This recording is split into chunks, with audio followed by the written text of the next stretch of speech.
नमस्कार, आपका स्वागत है आपके अपने YouTube चैनल धर्म का मार्ग में। आज की इस वीडियो में हम अगासुर के वध की कहानी पढ़ेंगे। तो चलिए शुरुआत करते हैं।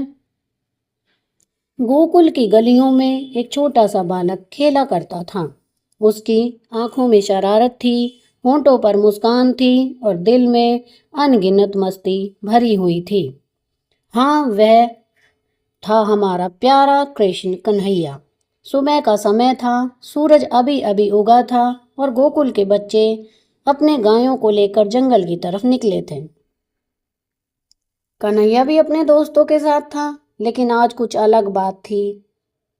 हवा में एक अजीब सी खुशबू थी जो बिल्कुल भी अच्छी नहीं लग रही थी। पेड़ों पर बैठे पंछी भी चुप थे, जैसे कि कोई बड़ा खतरा आने वाला हो।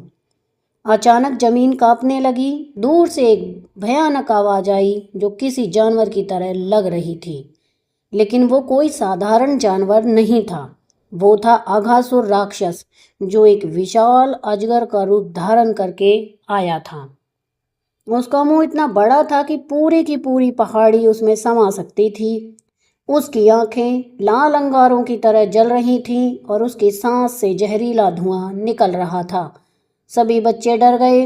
गाय भी घबराकर इधर उधर भागने लगीं, लेकिन कन्हैया बिल्कुल शांत खड़ा था, जैसे कि कुछ हुआ ही ना हो। उसके दोस्त उससे कहने लगे, कन्हैया भागो यहाँ से, यह राक्षस हम सबको खा जाएगा। लेकिन कन्हैया ने सिर्फ मुस्कुराकर कहा, अरे यार, डरने की कोई बात नहीं है। देखते हैं कि यह राक्षस कितना बड़ा है। अगासुर राक्षस ने अपना विशाल मुंह खोला और एक जोर की सांस ली। उसकी सांस इतनी तेज थी कि सभी बच्चे और गाय उसकी तरफ खींचने लगे। राक्षस की योजना यह थी कि वह सभी को अपने पेट में खींच ले और फिर अपना मुंह बंद करके सबको मार दे। वह जानता था कि अगर वह कन्हैया को मार देगा तो उसका बदला पूरा हो जाएगा। लेकिन कन्हैया कोई साधारण बच्चा तो था नहीं। वह समझ गया कि राक्षस क्या करने की कोशिश कर रहा है। उसने अपने दोस्तों से कहा, अरे यार, इस राक्षस के मुंह में जाकर देखते हैं कि अंदर क्या है। शायद कोई मजेदार खेल हो। बच्चे पहले तो डरे, लेकिन कन्हैया का साहस देखकर वे भी तैयार हो गए। सभी बच्चे अपनी गायों के साथ राक्षस के मुंह में चले गए। अंदर का नजारा बिल्कुल अजीब था। राक्षस का गला एक लंबी सुरंग की तरह था, जिसमें अंधेरा था और बदबू आ रही थी। लेकिन कन्हैया बिल्कुल भी परेशान नहीं था। वह अपने दोस्तों के साथ हंसी मजाक करता रहा, जैसे कि वे किसी पिकनिक पर गए हों।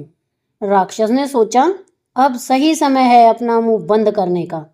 लेकिन जैसे ही उसने अपना मुंह बंद करने की कोशिश की, कुछ अजीब हुआ। कन्हैया अचानक बहुत बड़ा हो गया। वो इतना बड़ा हो गया कि राक्षस का गला उसके लिए छोटा पड़ने लगा। राक्षस की सांस रुकने लगी और वह तड़पने लगा। अब मजेदार बात यह थी कि कन्हैया अभी भी अपने दोस्तों के साथ खेल रहा था। वो कह रहा था, अरे यार, यह जगह तो बहुत टाइट है, लगता है हमें यहाँ से निकलना पड़ेगा। और फिर वह और भी बड़ा हो गया। राक्षस की हालत खराब होने लगी। उसकी आंखें बाहर निकलने लगीं और उसकी जान निकलने लगी। कुछ ही देर में अगासुर राक्षस की मौत हो गई। उसका विशाल शरीर जमीन पर गिर गया और उसके मुंह से एक तेज रोशनी निकली।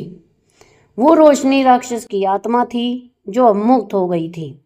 दरअसल अगासुर भी कभी एक साधारण जीव था, लेकिन बुरे कर्मों की वजह से वह राक्षस बन गया था। कन्हैया की कृपा से उसे मोक्ष मिल गया। सभी बच्चे राक्षस के मुंह से बाहर निकले। वे सभी खुश थे और कन्हैया की तारीफ कर रहे थे।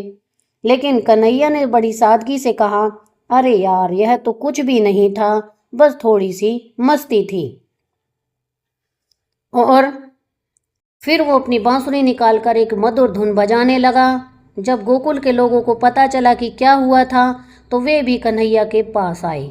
माता यशोदा ने उसे गले लगाया और कहा, मेरे लाल, तूने फिर से हम सब की रक्षा की है। नंद बाबा भी बहुत खुश थे। पूरे गोकुल में खुशी का माहौल था। उस दिन के बाद से अघासुर की कहानी पूरे गोकुल में फैल गई। तो यहाँ पर हमारी ये वीडियो समाप्त होती है। आपको मेरी ये वीडियो कैसी लगी मुझे कमेंट करके ज़रूर बताएं। वीडियो को लाइक करें, शेयर करें और चैनल को सब्सक्राइब करना ना भूलें। धन्यवाद।